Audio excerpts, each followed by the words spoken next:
حجي اموري فد شاي. شاي مال واحد متفيق ضيم وقهر. ماكو شاي. ليش؟ عمي اموري مو هنا. وين راح؟ ما يسوي الحجي؟ راح للمغيسل. خير ان شاء الله سترك يا ربي. راح يشيعون ابو عماد الكهربائي وماجد. على كيفك وحده وحده. ابو عماد ماجد فهمني عيد الموضوع.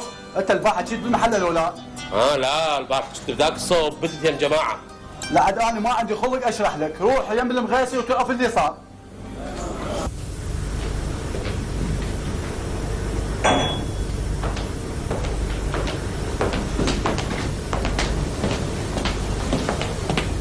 ها بابا شو اليوم من وقت؟ رايح للتشييع بنتي. خير ان شاء الله. ناس من محلتنا انتقلوا الى رحمة الله. منو منهم؟ ابو عماد الكهربائي وماجد ابن قرى صاحب. والوصول يا بنتي اروح للتشييع. طول عمرك تعرف الاصول وتحب اهل محلتك. ماشي بابا العداني اروح الكليه. الله ياش بابا. بس ترى راح اتاخر. مع السلامة.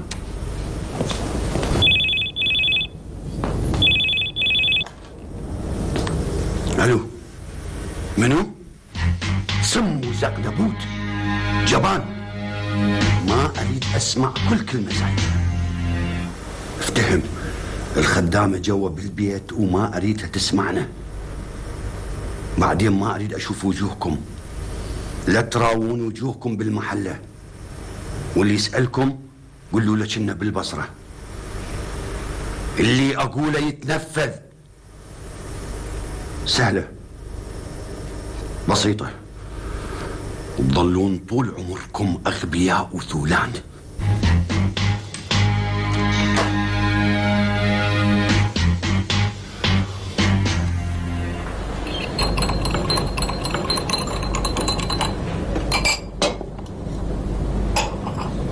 والله أني ما دا أدري ايش دا يصير بهالمحلة هاي. أني راح أتخبل.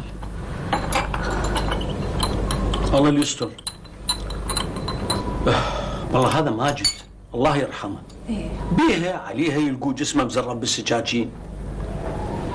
ليش وخطية وأبو عماد؟ الله يرحمه أبو عماد. الله يرحمه. قدره. إيه يابا. ألف رحمه على روحه. يا الله أقوم أنطيش الدواء. ما خلص هذا الدواء. ما بقى شيء. المهم معدتك تصير زينة. يمو أني قامت تصير عندي حكة بجسمي حساسية. بسيطة. أنا أروح للصيدلية وأجيب لك دواء مال الحساسية. إيه فدوى لعينك روح. إيه أقول سهيلة ما عرفت ايش بيها. لا ما أدري يا أبو سهيلة. بس أنا حسيت عليها بالليل وهي تصرخ. إيه تصرخ. رحت قمت عليها جيتت علي وحضنتني. بعدين لفت نفسها باللحاف وما أدري ايش قامت تحكي. راضي أقول لك راضي أبشرك. وين حج عيد؟ عندي مشروع يخبل تجفيف العنب بالبخار وتحويله إلى رقي. وينه؟ اول مره اقول سلام عليكم. قلت بقلبي. لا عاد الباتري مال قلبي خلصان وما سمع. هسه وينه؟ عمي عيد راح للتشييع. شنو؟ لا إله إلا الله. ليش منو مات؟ ابو عماد الكهربائي وماجد بن قرى صاحب. لا إله إلا الله. إنا لله وإنا إليه راجعون. زين يا أبو زين. أنا رايح وراهم. إنا لله وإنا إليه راجعون. داغر ايش شفت ليلة مقتل ماجد؟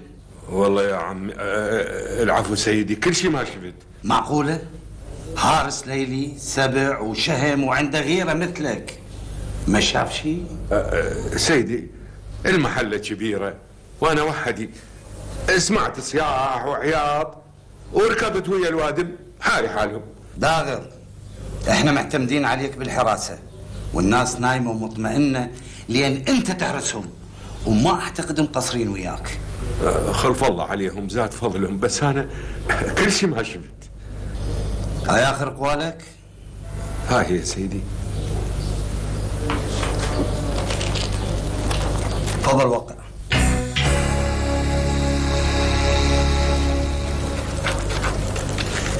احتمال نحتاجك.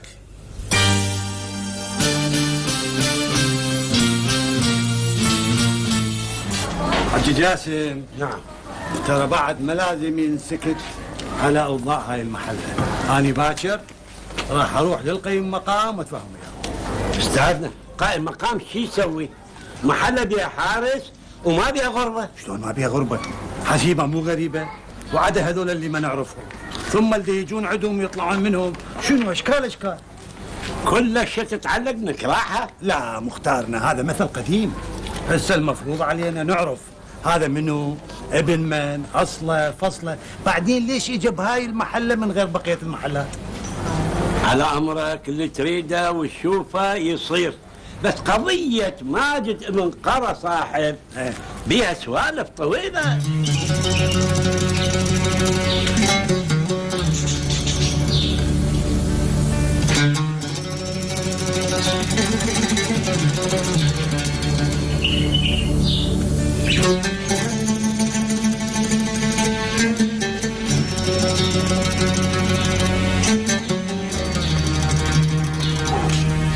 شبيك يا دار؟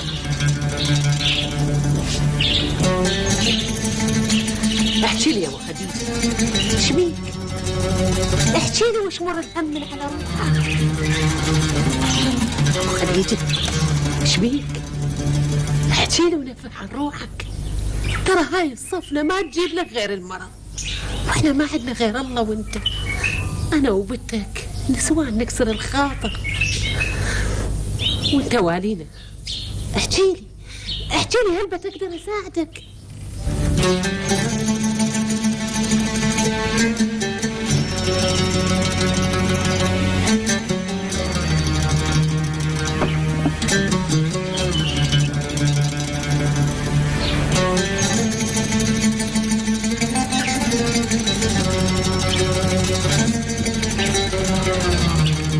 هاي يما بشري ما يصير ياكل بروحه. انا عارفه السالفه مو خاليه، هاي الصفنه هسه توقع ابوك، انا عارفه كل الزين.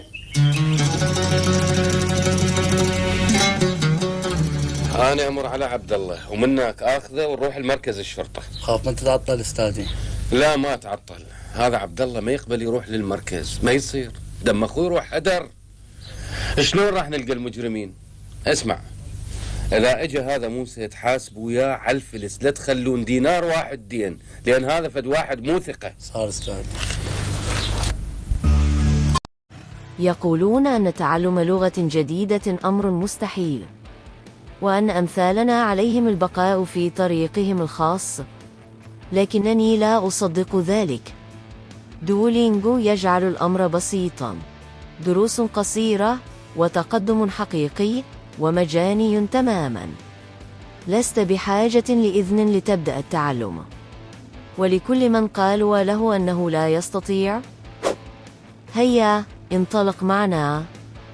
قم بتنزيل دولينغو وابدأ اليوم.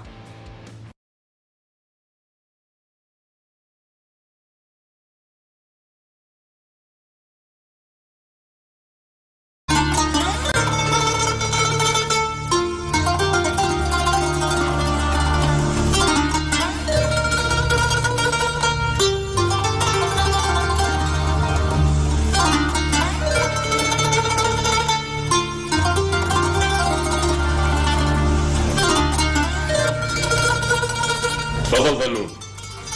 امور خدمه. عمي ابو صبريه، انا جيت على مود نتفق على جهه الجماعه شو وقت حتى نقرا الفاتحه. يا جماعه يا فاتحه. عمي ابو صبريه، ليش انت ما عندك علم؟ على شنو؟ عمي ابو صبريه، انت تعرفني زين وتعرف اخلاقي وتعرف عائلتي، فاني جاي اطلب ايدي المحروسه صبريه على سنه الله ورسوله. منو دلاك على بيتي؟ منو قال لك عندي بنات الزواج؟ عمي، دلتنا اخلاقكم الطيبه وسمعتكم، بعدين احنا مو غربه، هالمحله وحده، ومثل ما يقولون عشره عمر. ذنون، اني ما عندي بنات للزواج، وتفضل اطلع برا.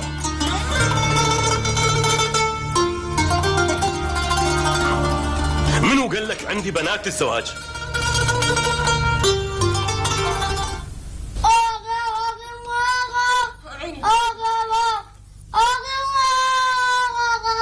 جابك ابني؟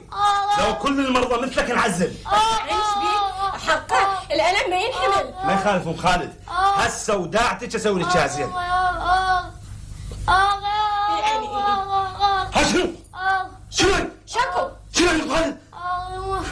شنو؟ ايش بيك؟ ابنك عنده تملخ. يا تملخ شنو؟ تملخ يعني شلون واحد مثل يديرون عليه فد 20 واحد يملخوه تملخ يعني ولو وليه. يا انا وين وابني وين من هالسالفه؟ يعني قصدي من وقع هذا المجموع. شنو المجموع؟ يعني غزال شنو مجموع؟ العفو، يعني هو من وقع تملخ العظم. احنا ايش لازم نسوي؟ لازم نسحبه وننطيه علاج ونبنيه، واذا ما طاب منا شهرين شو نسوي؟ نبنيه مسلح حتى يقضي على التملخ، واذا ما فات يعني غزال فضنا ورايا شغل والولد راح يموت من الالم. بدأوا المراجعين بقى. يعني على كيفكم يا جماعة، عندي حالة طارئة والتعجل بأمور التدبير تؤدي إلى نتائج غير مرضية. ايش قد مراجعين؟ شلون لزقة هسه جيت. على كيفكم سرة، واحد يلا اليوم اكسرها لايدك مثل ما كسرت ايد ابن اختي. هاي الريحة مو غريبة علي. شنو هاي غزال؟ ما عرفتني؟ هاي ريحة باقرة بالسمك، اليوم اسويك شبوط واشويك بايدي. منو ماهر؟ باقر ماهر؟ ما اقدر احكي. عميت طفك مرض. ام خالد يلا قومي ايش عندك قاعدة؟ هو هذا الجبرتي هذا؟ بدل ما يجبر ايد ابن اختي النوبة كسرها والولد صار له يوم نام بالمستشفى كله من ورا غزال. قوم عيني اخذين الولد بابا اخذين.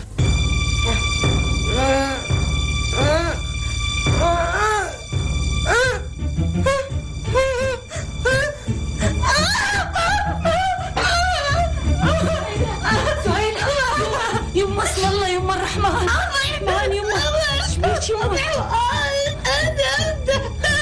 يما منو بحي قولي لي منو ما دا افتهم عليك يما منو ايش بيك اسم الله يما هسه يجابوك هو يفتهم منك حبيبتي. قومي يما قومي شربي شاي اوفي مي على كيفك يما الرحمن على قلبك. لا تخافين يما لا تخافين اسم الله الرحمن.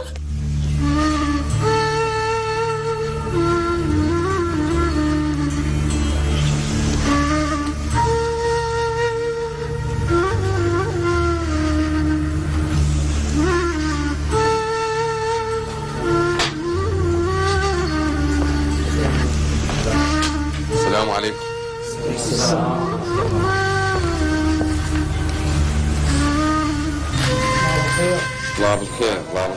الله بالخير.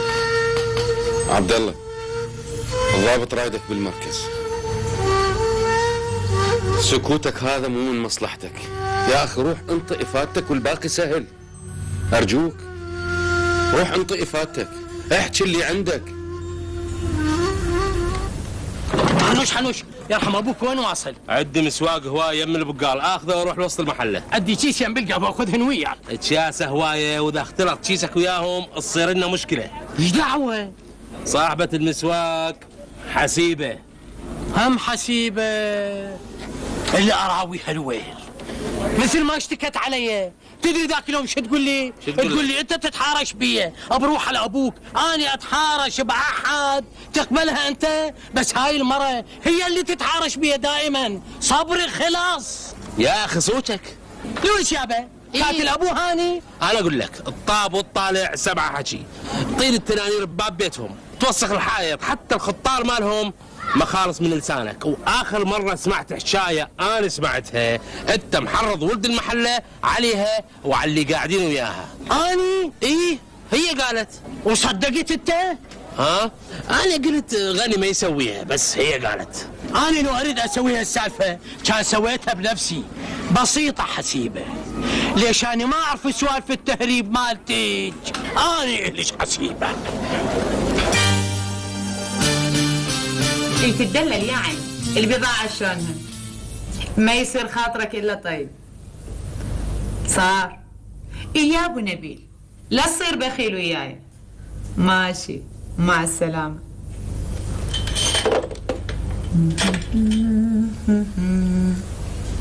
خلي خابرها.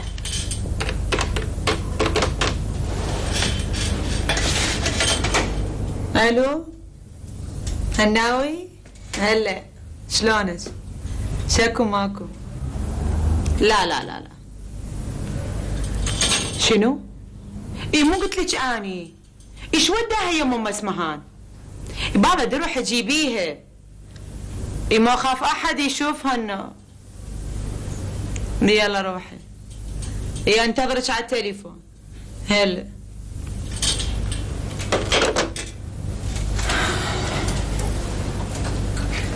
فوفو بلي باجي. اريد فنجان قهوه يعدل الراس. دللي باجي. يلا. سهى سهى باجي سهمونا. وين راحت؟ راحت للخياطة. شو وقت طلعت؟ من الصبح. 100 مرة قلت لك لا تطلع سهى. باجي أنا شو علي؟ أنا قلت لها باجيتي ما تقبل، هي عاندت وقالت لي ما عليك أنت. سوي لي قهوة. ايش دا اسوي؟ دا اسوي زلاطة. بسيطة. هالنوبة علي سهى. وانت يا عبد الله الشكو باحد؟ لا. يعني ما عندك اسم معين؟ لا. من خلال الكشف الموقعي للجريمة سمعنا من بعض الجوارين انه ماجد متعارك. ماجد ما عنده وقت للعرك والطلايب. بعدين لازم تعرف ماجد طالب بكلية القانون سنة رابعة، يعني مو فارغ السوالف الشقاوات والمشاكل. ونجيب ايش بيه؟ مشوك بيه؟ ابدا. مو بيناتكم حقوق؟ احنا نحلها وما لها علاقة بموت اخويه. اخ عبد الله انا راح احكي وياك بصراحة، انت تخفي شيء من الحقيقة، بس لازم تقول لنا حتى نقدر نساعدك. جزيل الشكر. اقدر اروح؟ زين وعبد الله وين كان؟ يقول انا ما رجعت البيت، من القهوة عدل للعمل، ليه كان متواعد على مشوار. ما شلون قدر الزحلة؟ ابو غني؟ عيني شنو سالفتك؟ بطلت من شغل التنانير؟ لا والله اخويا بس اسم الله عليك شويه بالي يوجعني، وتعرف انت شغله التنانير يراد لها قوه وحيل. اقول لك غني ليش ما تجي تشتغل وياي بالشعب منال؟ وداعتك انت الشغله ما تحت. يابا تعال اشتغل وياي بالمعمل. يا جماعه يقول لي تعال اشتغل وياي بالمعمل، هو مالك معمل؟ ما عندك ماكينه هالكبره نصردن. ما يخالف نصردن، بس وداعتك انتاج يخبل ومدى تحت. شعر بنان وين ولي وين بان. يابا الله يديمها لما وضحك ان شاء الله. وابو المثل يقول الضحك الاخوي مو مثل الضحك الفردي. الله يديمها لما. انا موجود اخوان، اي استشاره بالسعف، صناعه التمر، تكريب النخل، انا موجود. ايه يلا يا جماعه اسمعوا اخر قنبله لو فخر. روح قنبل. حنوش ترى صدق انت ما تستحي، وانا دا احترمك الخاطر هالزميل الشايب هذا. شنو قنبل؟ مو عيب عليك؟ بس صدق لو قال ابو المثل مو كل مدعبل حنوش. اخوان احكي لكم سالفه وبيها شهود. فد يوم بالليل الساعه 12 صعدت على النخله. ابني صاحني قال لي بابا اجى وقت الغداء. قلت له وليدي صعد لي الغداء اللي فوق وصعد الشاي اللي فوق. انا من اضوج اصعد على النخل اخوان. انا اصعد على النخله يا اخوان، دا احس النخله تصعد، انا اصعد والنخله تصعد، انا اصعد والنخله تصعد، انا اصعد والنخله تصعد، انا اصعد والنخله تصعد، الى ان وصلت بعلو السماء. ايه قاعدكم. ما عرفت السبب؟ مو انا فكرت قلت اكو خلل بالجذر التكعيبي مال النخله، بس مو هذا السبب. يعني معقوله ما عرفت السبب؟ لا ما عرفنا. انا شلت جوا النخله ورافعها بالجيب.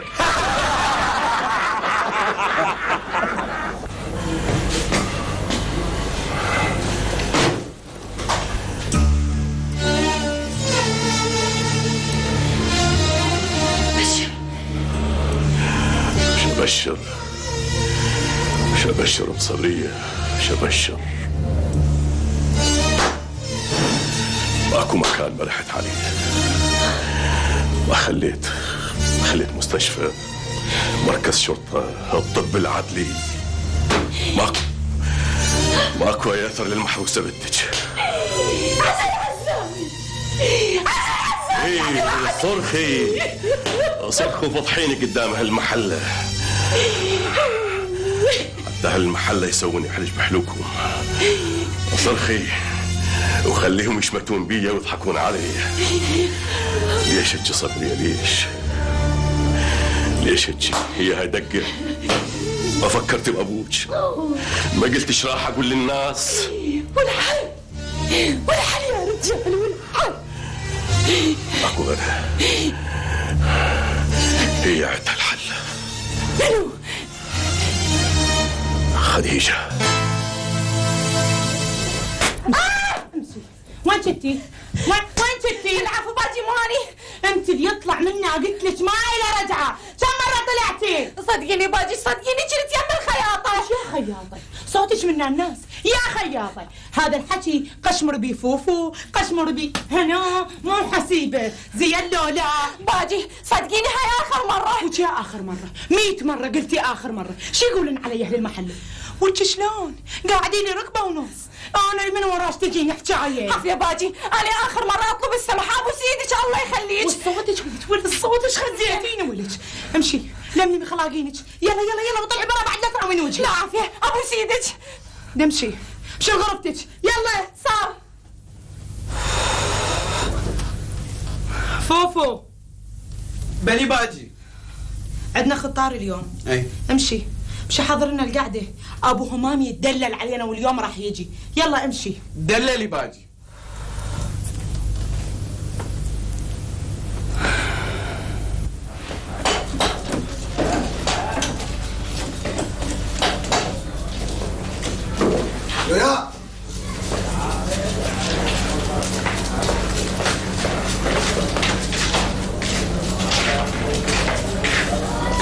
يا جماعة والله ما صايرة بالدنيا كلها. واحد مستحوذ على أملاك الغير بحجة شنو والله يسموه متولي. أقول عمي وشنو عود متولي؟ خلني راضي. هذا أكبر واحد بعائلتهم ومن قرايبهم من بعيد. هذا كان مسيطر على أملاك بيت قرى صاحب كله. طبعا هم ورثة هواية، وماجد الله يرحمه كان واحد منهم، وأخوه عبد الله، وعندهم اخوه بالخارج عادل. بس ماجد كان يحكي هوايه. يعني شلون؟ يعني إله اتصالات بقرايبه، كان يحرضهم على نجيب. ايه يقولوا لهم هذا يتصرف باملاك جدنا ومتى يعطينا الاجار. طبعا هذا الحكي ما يعجب نجيب. زين هم املاكهم هوايه؟ هو املاك بشارع الرشيد وبالصدريه وهنا بالمحله وبالفضل وبالكفاح وبالمحافظات كلها عندهم املاك، وهذا كان يجمع اجاراتهم كلها. زين هو من يجمع الايجارات يوزعها على الورثه لو لا؟ يعطيهم شيء قليل والباقي يضربه بالجيب. اعوذ بالله. خلي يلعب بيها، ما تشوف ايده بالدهن؟ بيت ضخم وسياره اخر موديل، بنته سياره وابنه سياره، شكو عليه؟ تخاف عليه؟ هاي من غير حساباتك بالبنوك.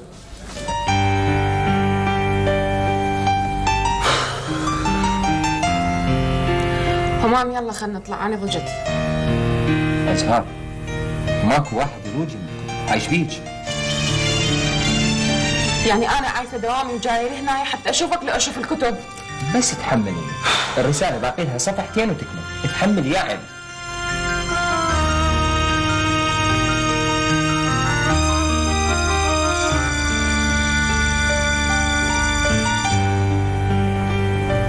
قعدنا على الهوسة.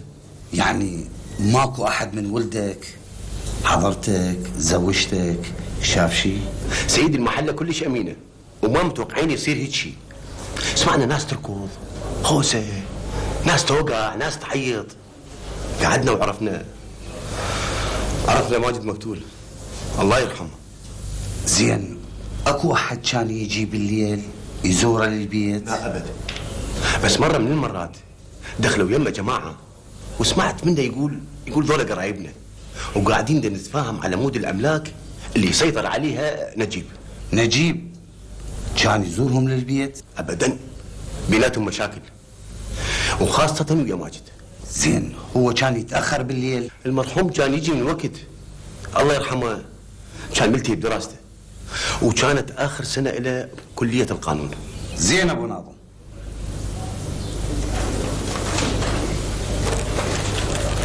وقع على قولك.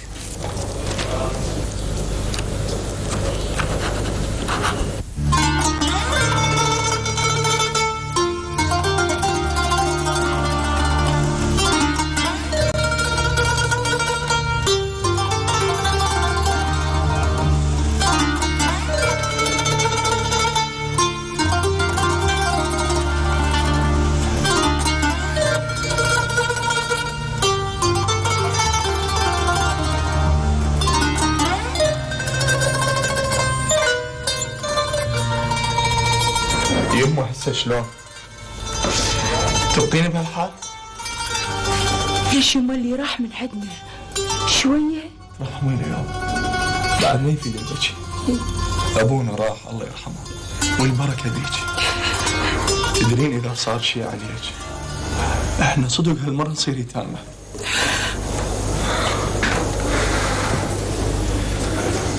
انا راح اترك الكلية واشتغل. لا يما لا لا، كل شيء ولا الكلية، العيشة تدبر بس مستقبلك أهم. يما ابونا مات الله يرحمه، مطلوب واحد يوقف على راسكم ويشوف مطالبكم مطالب البيت. يا يما الله ما يقطع، بس الله سبحانه وتعالى قال اسعى يا عبدي. يلا يما يلا بدل وسافر للموصل. اترجاك يما. يما فدوى لعينك، روح للموصل وروح لكليتك. بس أنا هالمرة راح أحس نفسي بعيد عنكم. لا يما لا، الموصل مو بعيدة. بس بعد ما مات أبويا أحسها بعيدة. لا ابني، لا مو بعيدة، وإذا تحب أبوك روح لكليتك وخلص، لأن أنت تدري كل الزين. أبوك الله يرحمه إيش قد كان يتمنى تخلص كلية حتى يتباهى بيك قدام أهل المحل.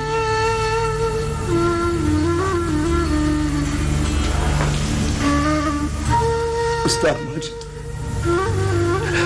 لا، المحامي ماجد.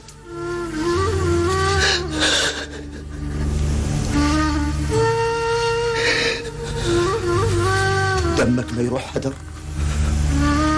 لا يروح هدر.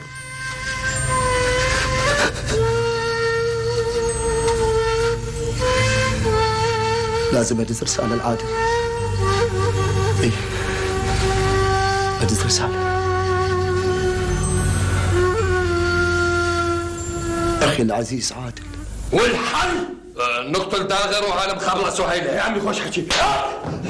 أغبياء أغبياء، تردون تزيدون الطين بلة، تقتلون سهيلة وداغر. اسمع انت هم باكر تروحون للمحلة، واذا احد شافكم قولوا له كنا بالبصرة كان عندنا شغل. وداغر خلوه علي، وهسه روحوا للمزرعة ونجروا هناك. داغر هذا سالفته سهلة.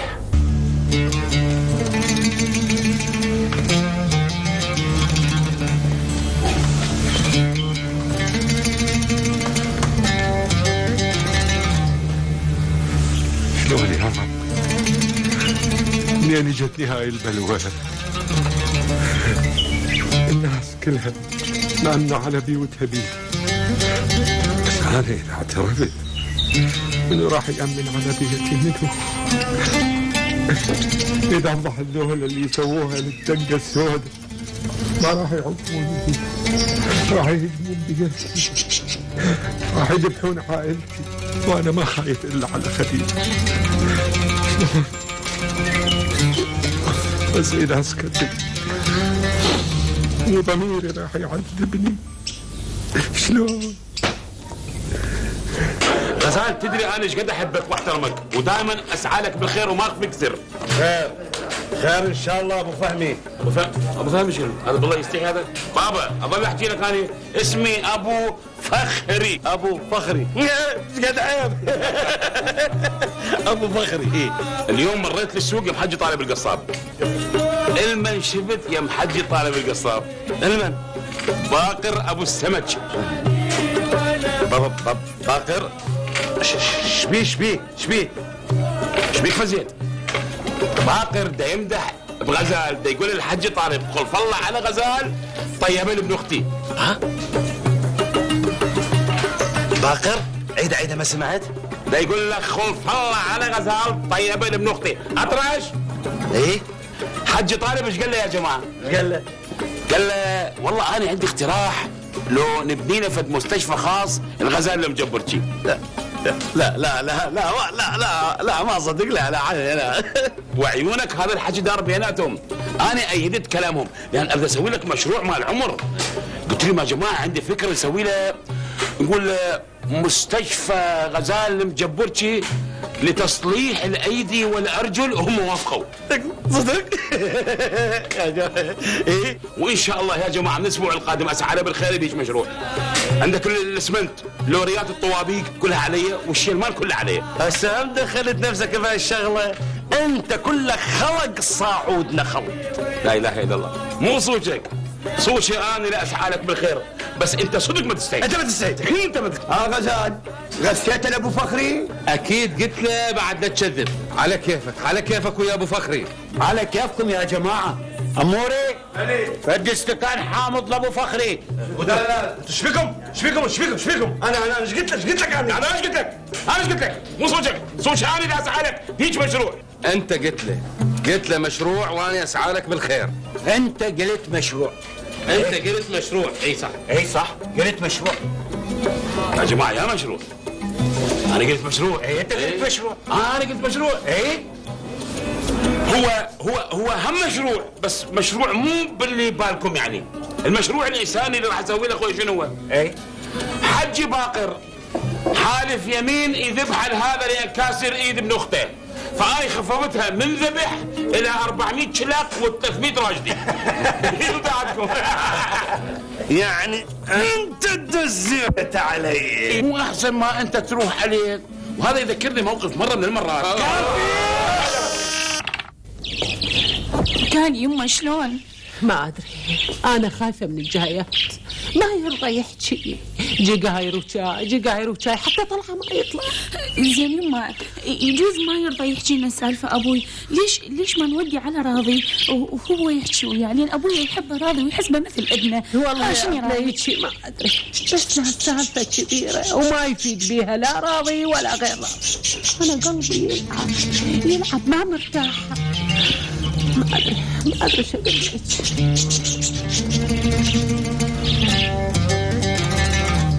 اشرب بنيتي.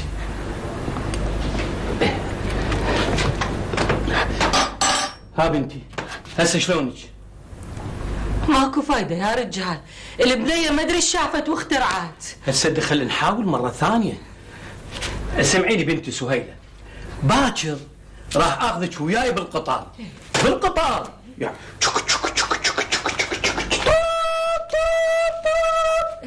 وناكل حلاوة، تقعدين يمي واجيب لك حاب، نكرز حاب.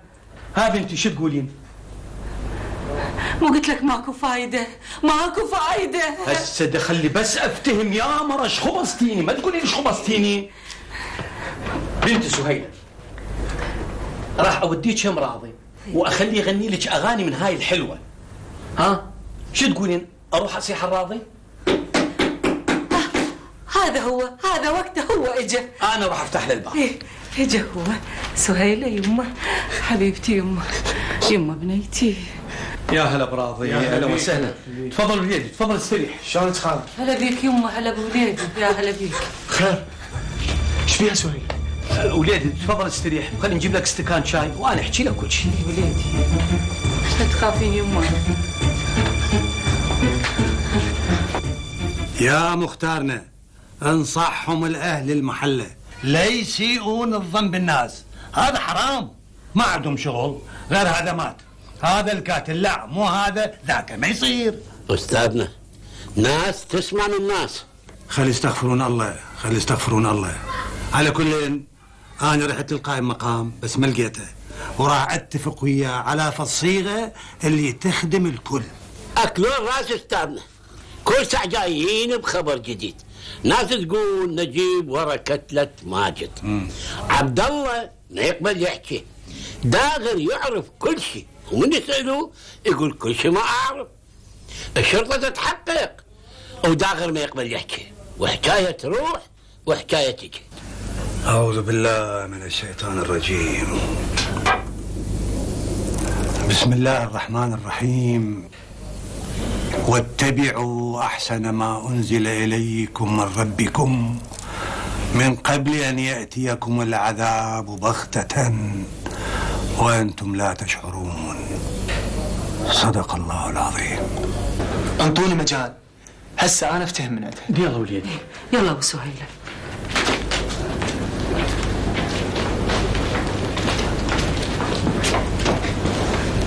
سهيلة إذا ما تحكي لي أزعل عليك وبعد ما أجينا. تدرين بيه أنا رجال غريب من الريف، وصار لي كم سنة أشتغل ويا عم عيد أبو السراير وأنام بالمحل، والعائلة الوحيدة اللي أعرفهم هو أنتم، وأحسهم مثل أهلي، وخاصة أنت حاسبك مثل أختي. احكي لي احكي لي شنو اللي صار. لا تخافين سهيلة، أنا يمك أفديش أنت وأهلك بدمي، بس احكي لي.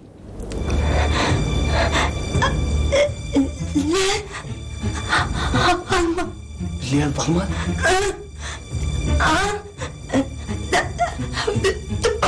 قاعدة بالشباك. شفت اثنين؟ منو ذول؟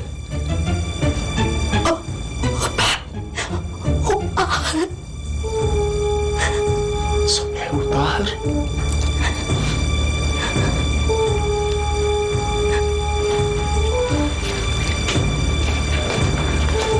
ما راضي، الشغلة مو خالية.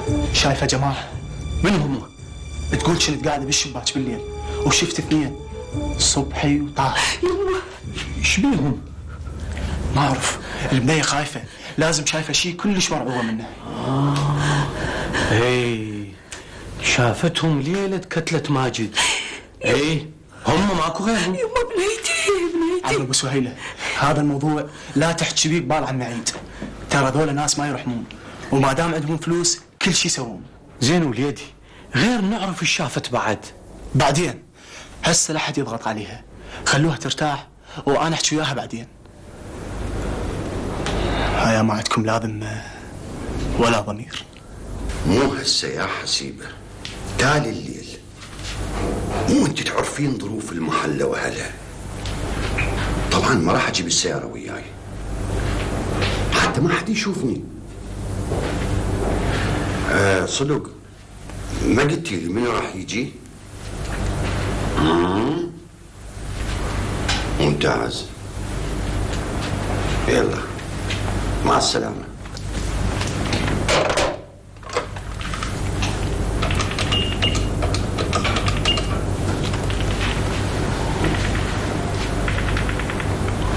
هلا وباباتي هبة، شلونك حبيبتي؟ همام ما اجى؟ لا ماكو شيء، بس احتمال اتاخر. اي جايين ضيوف لهنا. لا ماكو شيء، بس حبيت اخبرك. يلا باباتي مع السلامة. السلام عليكم. أهلا وعليكم السلام ورحمة الله وبركاته. على خير. عندي شغل. بحليك. ما أقدر أنام. بدي قول لي وين رايح؟ لازم أعرف بنت وين والقيها. يا رب. مفوض شلو؟ نعم سيدي. حضر نفسك انت ومفوض محمد حتى نروح المختار محله، ومنك نمر على داغر الحارس. خير سيدي. اكو شغله مدوختني ولازم افهمها من داغر.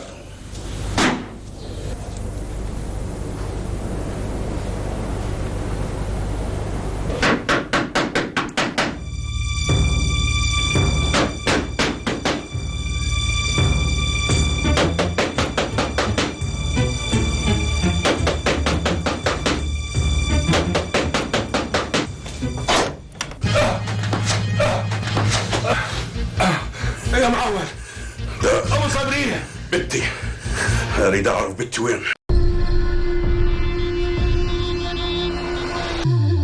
الكل جاهزين؟ ما في شيء نحل الموضوع. انت ضابط مخابرات؟ اريد اعرف بنتي وين.